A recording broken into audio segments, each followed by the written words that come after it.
Амансыңарбы, жарык маанай балдарым, наристелер, бала көздөр таптаза, жүрөгүндө укмуш сезим башкача. Алар менден көп нерсени күткөнсүп, тымтырс гана сөз угушат таңдана. Ысык Көл облусу, Том району, Жомарт Бөкөнбаев атындагы жалпы орто билим берүү мектеби. Кыргыз тили 2 класс, орус класстары үчүн. Кыргыз тил мугалими Төлөева Мира Жембековна. Сабактын темасы бакчамда. Сабактын максаты. Бакчада жашылча жемиштер өсөрүн билебиз. Жашылча жемиштер бакта, жерде өсөрүн айырмалай алабыз. Жашылча жемиштерди өстүрүп, кам көрүүгө тарбияланабыз.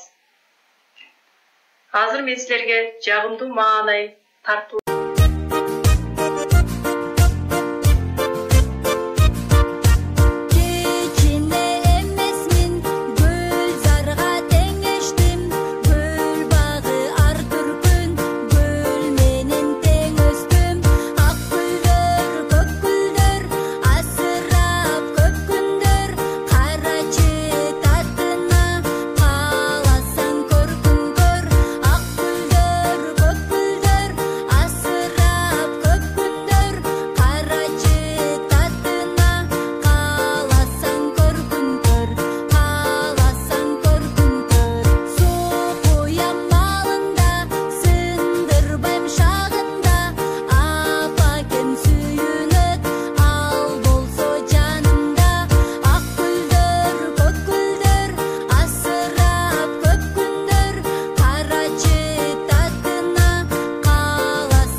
Биринчи тапшырма. Көп чекиттин ордуна да мүчөсүн жанын варианттарын улап жазгыла. Адегенде балдар, да мүчөсү жөнүндө кунт коюп турабыз. Жатыш жөндөмөнүн мүчөсү да төмөндөгүдөй 8 вариантта өзгөрөт. Эгерде да мүчөсү үндүлөрдөн жана жумшак үнсүздөрдөн кийин келсе, да, де, до, дө болуп өзгөрөт. Эгерде каткалаң үнсүздөрдөн кийин келсе, та, то, тө, те болуп өзгөрөт. Да мүчөсүн улап жазгыла. Бакча, алдын, айыл деген сөздөргө. Бакчада, алдында, айылда. До мүчөсүн улап жазгыла. Тоо, жайлоо, зоо деген сөздөргө. Дө мүчөсүн улап жазгыла. Үй, үстүн, көл деген сөздөргө. Де мүчөсүн улап жазгыла. Жер, жели, кеме деген сөздөргө.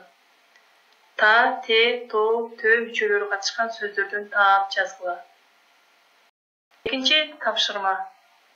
Жашылча жемиштер жөнүндө табышмактарды айтып жандырмагын табабыз.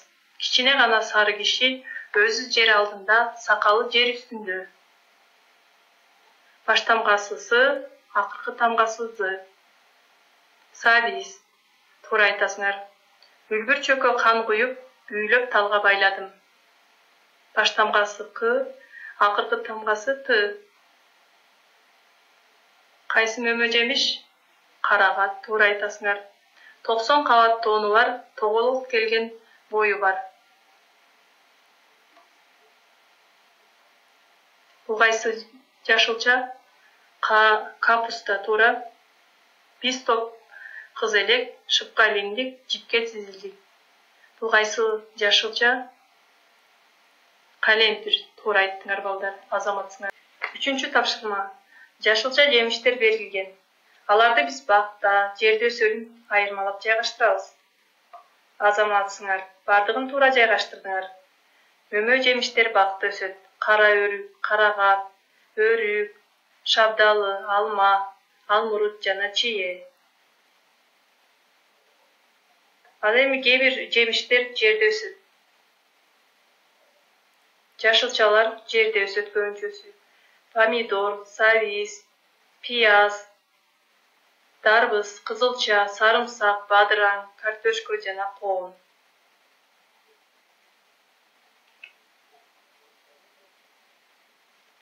Төртүнчү тапшырма. Бул кайсы жашылча деген суроого жооп издейли.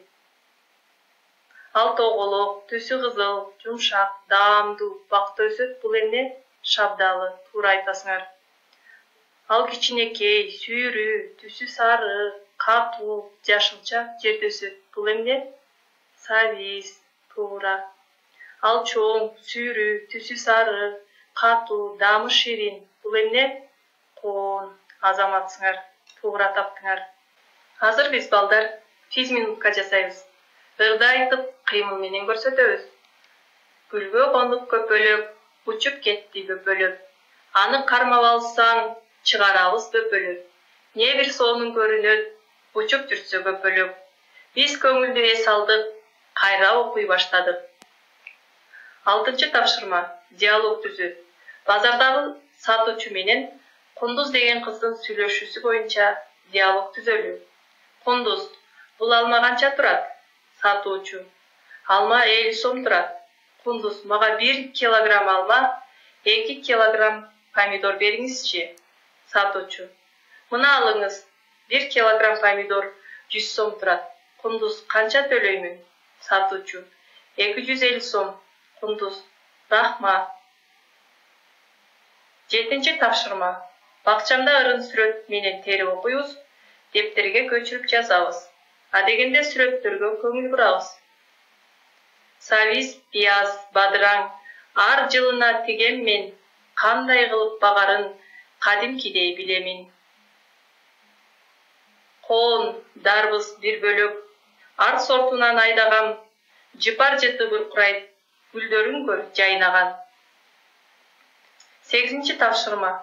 Берилген сөздөрдү багыттар боюнча аныктамага ылайык көрсөтөбүз. Бакта өскөн жемиштерди көк түстөгү багыт менен, жерде өскөн жашылча жемиштерди кызыл түстөгү багыт менен көрсөтөбүз.